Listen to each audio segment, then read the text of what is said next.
ওই শিশুর যে কান্না, যে আমার ছেলে জীবিত হয়ে পৃথিবীতে আসছে, ওই কান্নার সাথে সাথে মায়ের সমস্ত বেদনা দুঃখ সব ভুলে যান। আপনি মনে করছেন বর্তমান সিজার করা হয়, 3 ঘন্টার মধ্যে সিজার করলে সুস্থ হয়ে যায়, বা 3 দিনের মধ্যে শিরায় শুকায় যেতে পারে। আপনি সিজার করেন, আপনার একটু হাত কাটেন, তাহলে কেমন অবস্থা?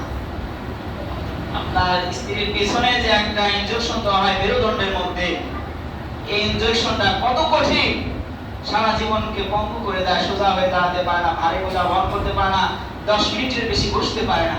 কারোর জন্য, ছেলে সন্তানের জন্য মা জীবনকে কুরবান করে দেয়। প্রিয় হাজরিন, এই মা বাবাকে কখনো কষ্ট দিবেন না। প্রিয় হাজরিন, মা বাবা যাদের দুনিয়ায় বেঁচে নেই, হয়তো আপনার আচরণরা মা বাবা কষ্ট নিয়ে দুনিয়া থেকে বিদায় নিয়েছে, এখন উপায় কি? উপায় আছে। আপনি নিজে নেককার হয়ে যাবেন, আপনি নিজে সৎবান হয়ে যাবেন। কারণ নেক সন্তানই হলো আল্লাহ রাব্বুল আলামিনের কাছে একটা নেক সন্তানই হলো মা বাবার একটা সদকায়ে জারিয়া, ওয়ালাদুন সালিহুন ইয়াদউ লাহু। নেক সন্তান ওই সন্তান যে সন্তান নেককার, মা বাবার জন্য দোয়া করে। তাহলে আপনি যদি নিজে নেককার হয়ে যান, মা বাবার জন্য দোয়া করেন, তাহলে আপনি ওই যে মা বাবার জন্য ইস্তেগফার করবেন, ক্ষমা প্রার্থনা করবেন, এটা আপনি নেককার সন্তান হিসেবে গণ্য হয়ে যাবেন। তখন আপনি আবার হয়তো সন্তান আর থাকবেন না। আর জীবিত থাকলে পায়ে ধরে, হাতে ধরে মাপ চেয়ে দেবেন, মা তুমি যদি আমার ব্যবহারটা কষ্ট পেয়ে থাকো, ক্ষমা করে দিও, কারণ তুমি আমার জান্নাত, তুমি আমার জাহান্নাম।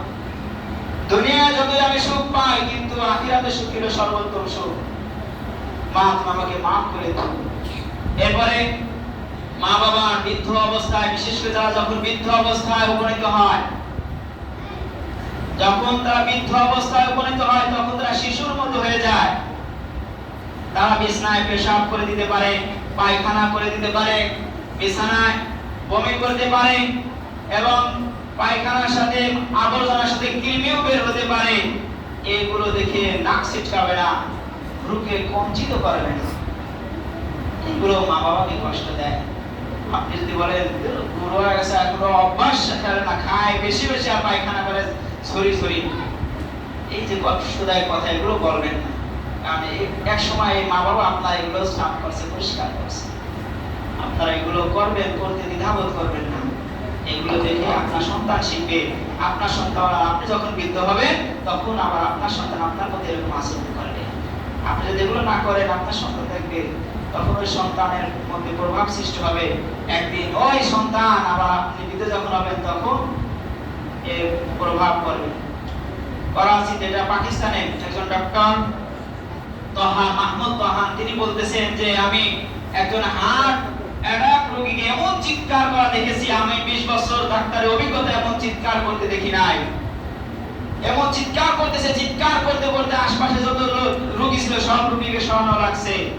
এমন কি মানে বাবা আসছে ছেলেকে নিয়ে, ছেলেটা হার্ট অ্যাটাক করেছে, ওই ছেলে হার্ট অ্যাটাক করার কারণে এরকম চিৎকার করছে, এবং অবশেষে বাবা বলছে তাকে আপনি মৃত্যুর ইনজেকশন দিয়ে মেরে ফেলান, আর সহ্য হচ্ছে না।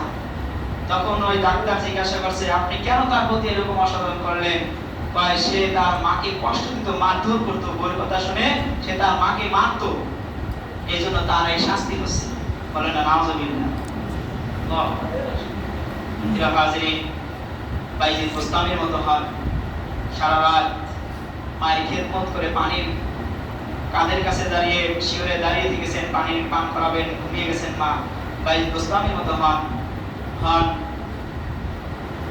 আর এক সাহাবী ছিলেন রাসূলুল্লাহ সাল্লাল্লাহু আলাইহি মুসা আলাইহিস সালামের জামানায় একজন কসাই। সে ঘটনা বলার সময় নেই, সেই কসাই মুসা আলাইহিস সালাম বলেছেন, আল্লাহ আমার সাথে জান্নাতে গিয়ে থাকবে। আল্লাহ বললেন, অমুক কসাই তোমার সাথে থাকবে।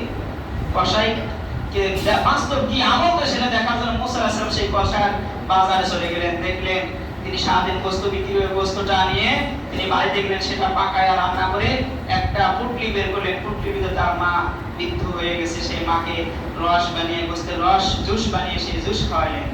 জুস খাওয়ানোর পরে তিনি দেখলেন তার মা যেন ঠোঁট দিয়ে বিড়বিড় করে কি দোয়া করছে।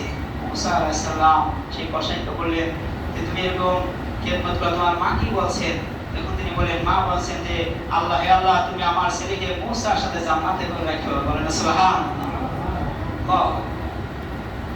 এই লোক মা, এর বাবা দুইজনকে আমরা খেদমত করব এবং তারা যেন আমাদের কথায় কষ্ট না পায় সেদিকে খেয়াল রাখবো। আল্লাহ রাব্বুল আলামিন আমাদেরকে মা বাবার খেদমত করার তৌফিক দান করুন, সবাই বলে আমিন। মা বাবা মারা গেছেন, তাদের জন্য প্রতি বছর তাদের জন্য সদকায়ে জারিয়া করব, মেহমানদারি করব বাড়িতে, তাদের নামে সদকায়ে জারিয়া বিভিন্ন মসজিদ, মাদ্রাসা, মক্তব এবং চিকিৎসালয়, দাতব্য চিকিৎসালয়, তাদের মা বাবার জন্য হজ উমরা করব, বদ্রি হজ, এগুলো করবেন। এগুলো হলো সদকায়ে জারিয়া, এগুলো সব মা বাবা কবরে পৌঁছাবে। আর আপনি প্রতিদিন শুক্রবার তাদের জন্য কবর জিয়ারত করবেন। প্রতিদিন শুক্রবার আসর নামাজের সময়, দোয়া কবরের সময় আসর নামাজ পড়ে জিয়ারত করবেন। আল্লাহ সময় দোয়া কবুল করেন। আল্লাহ রাব্বুল আলামিন আমাদেরকে মা বাবার খেদমত করার তৌফিক দান করুন, সবাই বলে আমিন। ওয়া আখিরু দাওয়ানা আলহামদুলিল্লাহি রাব্বিল আলামিন।